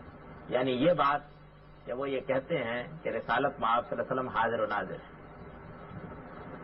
یہاں بھی موجود وہاں بھی موجود، ہر مجلس میں آتے ہیں، ہر جگہ دیکھتے ہیں، ہر چیز سے واقف ہوتے ہیں. یہ ان کا نقطہ نظر ہے. یہ کہ حاضر و ناظر ہیں، ان سے استمداد ہو سکتی ہے. یعنی اگر بیٹا مانگنا ہے مانگ لیجئے، روٹی مانگنی ہے مانگ لیجئے، کوئی عرضداشت پیش کرنی ہے کر دیجئے. یہ دوسرا اہم مسئلہ ہے. یہ بات کہ رسالت میں آپ صلی اللہ علیہ وسلم نور، یعنی ان کی حقیقت ایک نورانی وجود کی ہے، خاص جو ان کے بڑے بڑے مسائل ہیں. یہ بات کہ رسالت مآب صلی اللہ علیہ وسلم کے ساتھ جو ہم تعلق پیدا کرتے ہیں یہ تعلق توسل کا بھی ہو سکتا ہے، یعنی ان کے ذریعے سے عرفان حاصل ہو، ان کے ذریعے سے منازل طے کی جائیں اور ان کے ذریعے سے روحانی مراتب ملیں اور انہی کے ذریعے سے دنیوی حاجات میں بھی توسل کا طریقہ اختیار کر لیا جائے، یہ عام طور پر بیان کیا جاتا ہے اس کو۔ اسی طریقے سے علم غیب اسی کی گویا فرع ہے، یعنی نبی صلی اللہ علیہ وسلم کا علم غیب محیط کل ہے، اس کی کوئی حد نہیں ہے، لیکن وہ کس کا علم ہے؟ جمیع ما کان و ما یکون، جو کچھ ہو چکا جو کچھ ہوگا اس کا علم ہے۔ ذات خداوندی کا علم اس سے بھی زیادہ ہے، لیکن اتنا تو بہرحال رسالت مآب صلی اللہ علیہ وسلم کو اللہ تعالیٰ نے دیا۔ شرطیں دو لگا دیتے ہیں کہ یہ علم ذاتی نہیں ہے، یہ اللہ تعالیٰ کی بخشش سے عطا سے حاصل ہوا ہے، اور یہ نہیں کہا جا سکتا کہ وہ سارا کا سارا ہے جو اللہ کے تعالیٰ کی ذات میں مجتمع ہے، بلکہ جمیع ما کان و ما یکون کا علم یہ کہہ دیتے ہیں۔ تو علم غیب کے بارے میں اسی سے وہ مسئلہ پیدا ہوتا ہے اختیارات کا، یعنی رسالت مآب صلی اللہ علیہ وسلم مختار کل ہے، کہتے ہیں نا مختار کل ہیں، جس کو چاہیں دیں، جس کو چاہیں پکڑیں، جس کو چاہیں چھوڑیں۔ یہ بڑے بڑے مسائل ہیں، یہ مسائل جب بریلوی حضرات بیان کرتے ہیں عام ممبروں پر آ کر تو تواحش ہوتا ہے ان چیزوں کے بارے میں، لیکن صوفیانہ زبان میں اور اس خالص خواص کے نقطہ نظر میں یہ ساری چیزیں واقعی ہے کہ ان کے ہاں بھی موجود ہیں، لیکن ان کے ہاں بہت کروڈ ہو گئی، یعنی یہ صورت ان کی بن گئی ہے۔ اب یہ صورت جب بن جاتی ہے تو بڑے مسئلے پیدا ہو جاتے ہیں۔ اس کے نتیجے میں ان بڑے بڑے مسائل میں جب مارکا ہوتا ہے وہ یہ کہتے ہیں کہ دیکھو تم ان چیزوں کی نفی کرتے ہو رسالت مآب صلی اللہ علیہ وسلم کے بارے میں، ان میں سے ایک ایک چیز اپنے اکابر کے بارے میں مانتے ہیں، چنانچہ اس کے بعد پھر وہ بحث شروع ہو جاتی ہے کہ تم لوگ تو اصل میں گستاخ۔ اور اس میں کوئی شبہ بھی نہیں ہے کہ جو زبان تقویت الایمان میں شاہ اسماعیل شہید نے اختیار کی ہے عام آدمی کو شرک و بدعت سمجھانے کے لیے، وہ زبان بعد کے دیوبندی اکابر میں بھی رہی ہے۔ اب وہ زبان جب اختیار کی جاتی ہے تو اس سے یہ دوسرے حضرات یہ محسوس کرتے ہیں کیا عامت الناس کو بھڑکانے کا موقع میسر آ گیا ہے، ان کو اب بتایا جا سکتا ہے کہ دیکھو یہ لوگ کس طرح گستاخ پیغمبر ہیں، یہ تو کسی فضیلت کو قبول ہی کرنے کے لیے تیار نہیں۔ ان 5 بڑے بڑے مسائل میں بہت مار کے ہمارے یہاں گرم رہے ہیں، لیکن حقیقت ہے کہ ان کی بنیاد نہیں پائی جاتی۔ ان بنیادی حقیقتوں کو ماننے کے بعد بڑا مشکل ہے کہ ان چیزوں کا انکار کر دیا جائے۔ جس آدمی کو اس کا شوق ہو وہ احمد رضا خان صاحب بریلوی کے مجموعہ رسائل کا مطالعہ کرے، اور خاص طور پر اس جلد کا مطالعہ کرے جس میں ان مسائل پر انہوں نے گفتگو کی ہے۔ وہ یہ دیکھ لے گا کہ وہ ساری اساسات جو اہل تصوف مانتے ہیں اسی سے اس نے استدلال کی بنیاد اٹھائی ہے اور اپنے نقطہ نظر کو انہوں نے ثابت کر دیا ہے طریقے سے۔ تو یہ چیز بھی یوں سمجھ لیجئے کہ مشترک ہے، البتہ اس میں یہ خصوصیت نمایاں ہو گئی ہے، یعنی وہ دین جو خواص کا دین ہے وہ دین عوام میں آیا ہے، عوام میں آیا تو اس کی زبان بدلی ہے، اس کے نتائج بدلے ہیں، اس کی فروع بدلی ہیں، اور اس سے یہ چیزیں نمودار ہو گئی ہیں جن کو دیکھتے ہی آدمی اب جان لیتا ہے کہ یہ تو کوئی بریلوی بول رہا ہے۔ وہی چیزیں خواص کے اسلوب میں، خواص کی زبان میں سب کی سب وہاں بھی موجود ہوتی ہیں، اور اس کے نظائر شواہد ان کے ہاں بھی پوری طرح ملتے ہیں۔ تقلید کے معاملے میں بھی اس میں کوئی شبہ نہیں ہے کہ دونوں یکساں ہیں، دونوں احناف سے تعلق رکھتے ہیں، دونوں کا نقطہ نظر بالکل وہی ہے، اس میں بھی کوئی فرق نہیں ہے۔ وہ استدلال جو وہاں سنتے ہیں وہی استدلال وہاں سن سکتے ہیں، وہ رویہ جو وہاں دیکھتے ہیں وہی رویہ وہاں بھی دیکھ سکتے ہیں۔ روایت پرستی کے معاملے میں البتہ اس میں کوئی شبہ نہیں ہے کہ دیوبندی حضرات محتاط، یعنی روایت پرستی موجود ہے لیکن پھر بھی ان کے ہاں کچھ رکھ رکھاؤ ہے۔ کوئی چیز اگر بہت زیادہ اصول سے ٹکرا رہی ہوگی، ضابطے کے خلاف ہوگی تو کوئی جرا نقص کر دیں گے۔ بریلوی حضرات کا موقف اس معاملے میں یہ، اور میں بریلوی حضرات کا موقف جب بیان کر رہا ہوں تو کسی عام آدمی کی بات نہیں کر رہا، بلکہ ان کے سید الطائفہ احمد رضا خان صاحب بریلوی کا نقطہ نظر یہ ہے کہ فضائل کے معاملے میں تو محدثین نے اجازت دے ہی رکھی ہے۔ اب جب فضائل کے معاملے میں اجازت دے رکھی اور اس پر امت کا اتفاق ہو گیا ہوا ہے تو پھر اس کے بعد کسی روایت کے بارے میں اگر وہ احکام کے باب سے متعلق نہیں ہے تو جر و نقص کے معنی کیا ہے؟ مثال کے طور پر اگر فرض کر لیجیے کہ ایک کتاب میں یہ لکھا ہوا ہے کہ رسالت مآب صلی اللہ علیہ وسلم کا سایہ نہیں تھا، اب ہم کیا کریں گے؟ بحث کریں گے نا اس کے اوپر کہ روایت کیا ہے کیا نہیں۔ وہ کہتے ہیں کہ بحث کرنے کا معنی کیا ہے؟ کسی مسلمان سے توقع ہو سکتی ہے کہ رسالت مآب صلی اللہ علیہ وسلم کے بارے میں اس طرح کی بات مشہور کر دے گا؟ بھائی یہ مسلمانوں کے بارے میں بدزنی ہے۔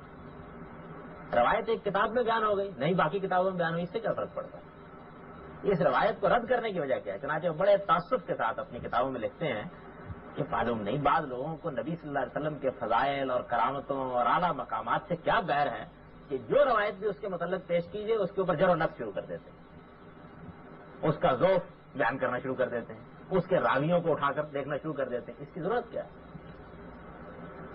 روایت ہے، موجود ہے، اس کے اوپر بنیاد قائم کر دی جاتی ہے. اس معاملے میں ان کے توسع کا یہ عالم ہے کہ روایت حدیث کی کتابوں میں ہو یہ بھی ضروری نہیں، روایت کسی تاریخ کی کتاب میں ہو کیا ہی کہنے ہیں. روایت اگر عامت الناس کی زبانوں پر بھی ہے، کسی لایانی قصے کہانی کی کتاب میں بھی ہے اور اس میں کوئی فضیلت بیان ہو گئی ہے، کوئی شان بیان ہو گئی ہے، پھر جر و نقص سے بالا تر. اس لیے یہ خیال نہ کیجیے گا کہ یہ جو بڑے بڑے معاملات بریلوی علماء کی زبانوں پر سنے جاتے ہیں ان کی کوئی بنیاد نہیں ہے. ان کی بنیاد انہی روایات پر قائم ہے. اور یہ روایات کا ذخیرہ ہمارے ہاں ہر دور میں لوگوں نے بڑی فیاضی کے ساتھ فراہم کیا ہے. اور معلوم ہوتا ہے کہ ابتدائی 2-3 صدیوں ہی میں اس معاملے میں کوئی بخل نہیں برتا گیا، وہ موجود ہے. لہٰذا کوئی کتاب اٹھا کر وہ روایت نکال لیجیے. اس کے بعد نور کی روایتیں، بشریت کے خلاف روایتیں، جمی ما کانا و ما یکون کے علم کے بارے میں روایتیں، اس طرح کی روایتیں کہ رسول اللہ صلی اللہ علیہ وسلم ایک دن کھڑے ہوئے، صبح خطبہ دینا شروع کیا، درمیان میں بس نمازوں ہی کا وقفہ کیا، شام تک دیتے رہے، اور جو مکھیاں مچھر دنیا میں بھی ہو سکتے ہیں سب کا علم انہوں نے صحابہ کرام کو دے دیا. موجود ہے تو بہرحال پھر اس کے بعد مزید کیا استدلال کی ضرورت باقی رہ جاتی ہے. تو ان کے ہاں روایت پرستی اس اپنی آخری انتہا کو چلی گئی ہے کہ جس میں آدمی بالکل ہی اپنی عقل ختم کر دیتا ہے. جو چیز بھی اگر وہ اس دنیا سے تعلق رکھتی ہے تو وہ پھر قابل قبول ہوگی، مانی جائے گی، اس کو اختیار کیا جائے گا. یہ یوں سمجھ لیجئے کہ وہ 3 چیزیں ہیں کہ جن کے معاملے میں دیوبندی حضرات اور بریلوی حضرات میں جو فرق ہے وہ میں نے عرض کر دیا، ورنہ اساس بالکل یکساں. اس فرق کو سمجھ لیجئے، دونوں کو سمجھنے میں کوئی دقت نہیں ہوتی. تیسرا مکتب فکر اہل حدیث حضرات. اہل حدیث حضرات کے معاملے میں پہلی بات تو یہ ہے کہ زیادہ تر دین تصوف سے بچے ہوئے، اور یہ میں سمجھتا ہوں کہ بہت غنیمت. یعنی اگرچہ ان کے بھی بعض لوگوں نے اس زمانے میں یہ خیال کیا کہ گنگا بہ رہی ہے تو ہاتھ دھو ہی لینے چاہیے، لیکن زیادہ تر بچے ہوئے. اور تصوف کے معاملے میں ان کے یہاں نقد و جرا کا اسلوب بھی، بلکہ انہی پچھلے دنوں اہل حدیث کے ایک جید عالم جن کو ایک حادثے میں شہادت کا شرف حاصل ہوا، علامہ احسان اللہ صاحب ظہیر، ان کی کتاب تصوف پر چھپی ہے، پڑھ لیجئے. انہوں نے بہت عمدہ طریقے پر قرآن و سنت سے اس کا تباعد واضح کر دیا اور بہت اچھے طریقے سے یہ بتا دیا ہے کہ قرآن و سنت میں جو چیزیں اساسات کی حیثیت رکھتی ہیں یہ ان کے بالکل خلاف ہے. یعنی ان کے ہاں نہ صرف یہ کہ اس سے تواہش ہے، یہ چیز ان کے فکر میں موجود نہیں ہے، بلکہ اس پر نقد و جرا بھی، اور میں سمجھتا ہوں کہ اس کی تحسین کرنی چاہیے. تقلید کے معاملے میں تو یہ معلوم ہے کہ وہ بہت عرصے سے مورچہ باندھے ہوئے ہیں کہ اس کی کوئی گنجائش نہیں، بلکہ اس سے آگے بڑھ کر کہتے ہیں کہ شرک ہے. میں بھی مانتا ہوں کہ اس میں کوئی شبہ نہیں ہے کہ اگر عامت الناس تو خیر مجبور ہوتے ہیں، لیکن علماء بھی اس کو ایک دین بنانا چاہیں تو یہ شرک تک نوبت پہنچ جاتی ہے. تو انہوں نے اس کے خلاف بہت کام بھی کیا، اس کی تحسین کرنی چاہیے. اور اس کے نتیجے میں ہمارے ہاں بہت جمود بھی ٹوٹا ہے. اور جمود ہم لوگ تو خیر علمی مجالسی میں توڑتے رہتے ہیں، انہوں نے دیہات میں جا کر توڑا ہے، دور دراز کریوں میں جا کر توڑا ہے. اس کی جتنی بھی تحسین کیجیے کم ہے.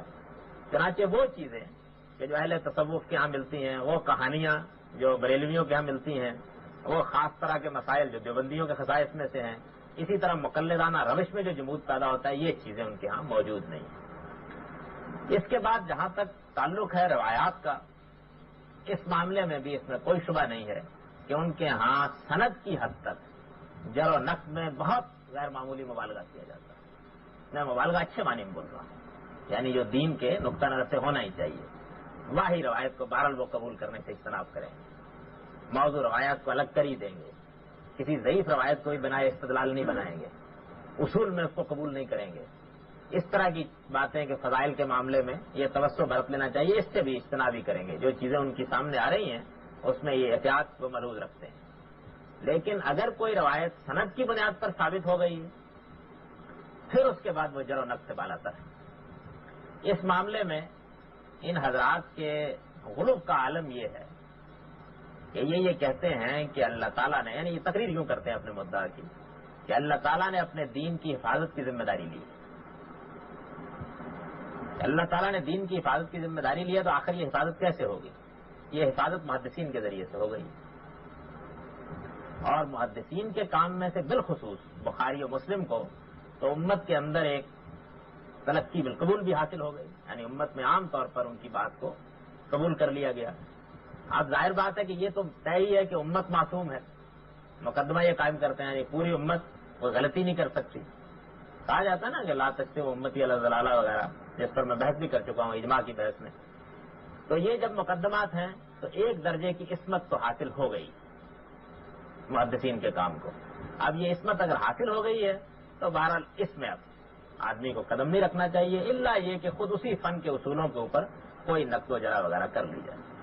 ان کے موقف کی اساس کیا ہے؟ اس زمانے کے ایک جلیل القدر اہل حدیث عالم شیخ الحدیث مولانا محمد اسماعیل صاحب سلفی اس معاملے میں لکھتے ہیں کہ راوی نہ معصوم ہے، نہ آج تک کسی نے ان کی عصمت کا دعویٰ کیا، نہ ایسا ممکن ہے۔ البتہ مجموعی لحاظ سے فن حدیث پر عصمت کا ظن غالب ہے۔ جس طرح حفاظ کو اللہ تعالیٰ نے توفیق عطا فرمائی کہ وہ قرآن کو محفوظ رکھ سکیں، یعنی ہر حافظ معصوم نہیں، لیکن قرآن کے حفظ کی اللہ تعالیٰ نے ان کو توفیق دی، اسی طرح حفاظ حدیث کو اللہ تعالیٰ نے توفیق مرحمت فرمائی کہ وہ اس کی حفاظت فرما سکیں۔ اجماع امت میں ہر فرد معصوم نہیں، لیکن بحیثیت مجموعی اجماع میں مجتہدین کو عصمت کا مقام حاصل ہو جاتا ہے۔ تلقی بالقبول میں بھی یہی صورت ہے۔ اگر حدیث دین ہے تو اس کی حفاظت کا ذمہ دار حق تعالیٰ کو ہونا چاہیے۔ یہ حفاظت حفاظ حدیث ہی کی معرفت سے ہوئی ہے، اس لیے مجموعی حفاظت اور اجتماعی عصمت سے ان کو یقیناً حصہ ملا ہے۔ ہم یقین رکھتے ہیں کہ اگر اس سے کوئی چیز ضائع ہو چکی ہے یعنی دین میں سے تو اس کی ضرورت نہ تھی، اور جس چیز کی ضرورت تھی اسے محفوظ رکھنے کی توفیق اللہ تعالیٰ نے ائمہ حدیث کو عطا فرمائی۔ ذالک فضل اللہ یؤتیہ من یشاء واللہ ذو الفضل العظیم۔ یہ نقطہ نظر ہمارے ہاں محدثین کے کام کے بارے میں اہل حدیث کے اکابر علماء کا ہے۔ اس نقطہ نظر کا نتیجہ کیا نکلتا ہے؟ اس نقطہ نظر کا نتیجہ یہ نکلتا ہے کہ جب ایک روایت سند کے لحاظ سے مضبوط ہو جاتی ہے تو پھر اس کے بعد وہ قرآن کے خلاف ہوا کرے، وہ عقل عام کے خلاف ہوا کرے، اس کے اندر دین کے مجموعی مزاج کا تیا پانچا ہو جائے، کوئی فکر نہیں ہے۔ یہ چیز پھر ان لوگوں کے ہاں باقی رہ گئی، یعنی بڑی غلاظتوں سے انہوں نے اپنے آپ کو پاک کیا ہے، لیکن یہ چیز باقی رہ گئی ہے۔ اس کے لیے جو استدلال کا صغرا کبرا قائم کیا گیا وہ بالکل غلط۔ قرآن مجید میں جس جگہ یہ بات آئی ہے کہ اللہ تعالیٰ نے اس کی حفاظت کی ذمہ داری اٹھائی ہے، اس کو قرآن سے نکال کے پڑھ لیجیے، سورہ حجر کی ابتدائی آیات میں ہے۔ اس میں واقعہ یہ ہے کہ قرآن ہی کی حفاظت کر دیتے ہیں۔ اللہ تعالیٰ نے قرآن کی حفاظت فرمائی، قرآن مجید کی حفاظت کے لیے غیر معمولی اہتمام اس امت میں ہوا ہے، اور اس کے ذریعے سے در حقیقت پورے دین کی حفاظت ہو گئی۔ یعنی پورے دین کی حفاظت یوں نہیں ہوئی کہ ائمہ محدثین کو عصمت حاصل ہو گئی ہے، یوں ہوئی ہے کہ اب اس دین میں قرآن میزان ہے، لہذا کوئی غلط چیز جو قرآن مجید کی کسوٹی پر پرکھ کے دیکھ لی جائے گی وہ اس میں داخل نہیں ہو سکتی۔ حفاظت اس طرح سے ہوئی، یعنی قرآن مجید کی حفاظت کرنا ہی کافی ہو گیا ہے باقی دین کی حفاظت کے لیے، بشرطے کہ قرآن کی یہ حیثیت مان لی جائے۔ اس کے لیے اس طرح کی شاعری کرنے کی ضرورت نہیں ہے کہ جب پوری کی پوری امت معصوم ہو جاتی ہے اور ائمہ محدثین معصوم ہو جاتے ہیں۔ قرآن مجید کی حفاظت کی اللہ تعالیٰ نے ذمہ داری لی ہے، اور سباق میں جہاں یہ آیت آئی ہے قرآن مجید کی حفاظت کے بارے میں، اور قرآن کے علاوہ اور کچھ مراد لینا ممکن ہی نہیں ہے، اس کو پڑھ لیجیے۔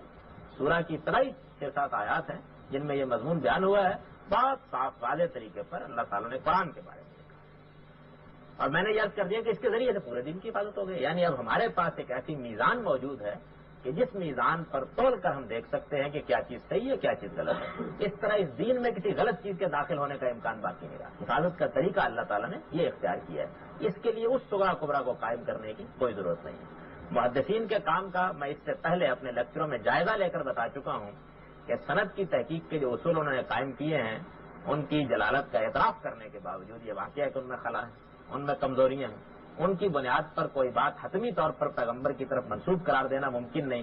اس وجہ سے یہ ضروری ہے کہ جو ذخیرہ سند کی بنیاد پر بھی محفوظ ہمارے ساتھ پاس پہنچ گیا ہے اس کو قرآن کی روشنی میں دیکھا جائے، اس کو عقل عام کی روشنی میں دیکھا جائے، اس کو پیغمبر کی سنت ثابتہ کی روشنی میں دیکھا جائے، اس کو ان دلائل کی روشنی میں دیکھا جائے جو دین کے اصولوں سے استنباط ہو کر ہمارے پاس موجود ہے۔ وہ اگر اس پر پورا اترے تو دین ہے، پورا نہ اترے تو اس کو معذرت کے ساتھ رد کر دینا چاہیے۔ اللہ تعالیٰ نے دین کی حفاظت کا جو اہتمام کیا ہے اسی اصول پر اس کی حفاظت کے لیے سعی و جہد بھی کرنی چاہیے۔ میں چونکہ اس موضوع کے اوپر بہت تفصیل سے گفتگو کر چکا ہوں اس لیے یہاں اشارہ کافی سمجھیے۔ تو یہ چیز ہے جو در حقیقت ان لوگوں کے ہاں ایک ایسے غلب کی صورت اختیار کر گئی ہے کہ جس کے بعد ان کی مجالس میں ذرا بحث کی جائے تو نوبت یہاں بھی پہنچ جاتی ہے کہ پھر قرآن مجید بھی مشتبہ ہو جاتا ہے، یعنی اس پر بھی کوئی گفتگو کرنا حدثنا اخبرنا کے بغیر ممکن نہیں رہتا، اور وہاں تک نوبت پہنچ جاتی ہے کہ جس طرح ہمارے اہل تشیع کہتے ہیں کہ قرآن مجید تو چلیے مان لیتے ہیں یہ ہے ہمارے پاس، لیکن اس قرآن مجید کی تعویل اللہ تعالیٰ نے حضرت علی پر نازل کی تھی، اور وہ تعویل ہے جس کی روشنی میں اس کو سمجھا جاتا ہے۔ یہاں بھی بڑے اصرار کے ساتھ یہ کہا جاتا ہے کہ روایت کی روشنی میں اس کو سمجھا جائے گا۔ اللہ تعالیٰ نے اس کی شرح و وضاحت کا اہتمام پیغمبر کے ذریعے سے کر دیا ہے۔ بات صحیح بھی ہے، لیکن جس غلوب کے ساتھ کہی جاتی ہے اس کے نتیجے میں قرآن بالکل معطل ہو کر رہ جاتا ہے۔ قرآن مجید کو روایت منسوخ کرتی ہے ان لوگوں کے ہاں، قرآن مجید میں روایت تخصیص کرتی ہے ان کے ہاں، قرآن مجید پر روایت تقیید عائد کر دیتی ہے ان کے ہاں، قرآن مجید کے مفہوم میں تغیر تبدل کی بے شمار صورتیں پیدا کر دیتی ہے، وہ میزان کی صورت میں باقی نہیں رہتا۔ صرف روایت پرستی کا یہ پہلو کہ سند کے لحاظ سے، یعنی باقی چیزوں سے تو انہوں نے اپنے آپ کو محفوظ کر لیا، سند کے لحاظ سے بات مضبوط ہے تو بس ٹھیک ہے۔ یہ تو یوں سمجھ لیجئے کہ ان تینوں اصولی باتوں کے لحاظ سے ان مکاتب فکر کے بارے میں ہمارا نقطہ نظر ہے۔ آخری چیز جو ان سب کے ہاں قدر مشترک کی حیثیت رکھتی ہے، اور میں نے اسی لیے اس کو مؤخر کر دیا تو اہم ترین ہے، وہ یہ ہے کہ قرآن مجید کے بارے میں یہ سب کے سب حضرات نہ اس بات کے قائل ہیں کہ اس میں کوئی نظم و ترتیب ہے، اور نہ اس بات کے قائل ہیں کہ وہ اس دین کے اندر میزان کی حیثیت رکھتا ہے۔ قرآن مجید میں اگر نظم و ترتیب کا نہ مانیے تو وہ حجت نہیں رہتا۔ پھر اس کے بعد ہر آیت اپنی جگہ منفرد ہے، اس میں 2 معنی 3 معنی 4 معنی ہو سکتے ہیں۔ نظم مانیے تو پھر ایک تعویل کو پہنچنا ممکن ہو جاتا ہے، اور اسی صورت میں قرآن حجت بنتا ہے، قطعی الدلالت ہوتا ہے۔ اور اگر اس کو میزان نہ مانیے تو پھر پورا کا پورا دین مشتبہ ہو جاتا ہے۔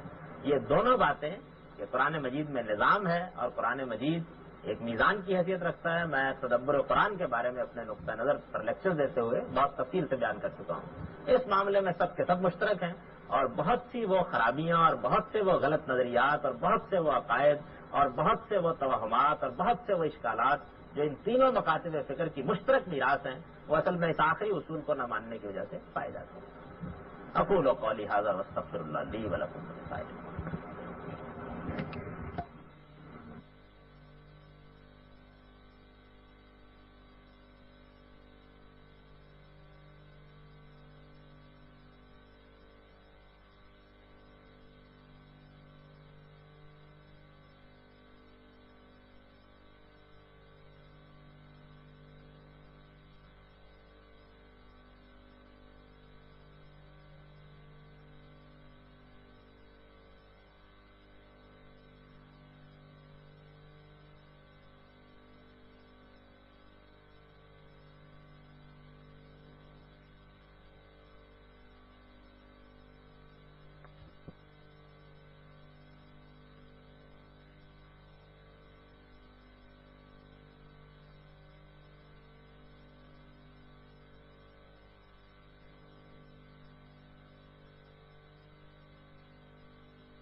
جو ان تینوں مکاتب فکر کی مشترک میراث ہیں، وہ اصل میں اس آخری اصول کو نہ ماننے کی وجہ سے پائے جاتے ہیں۔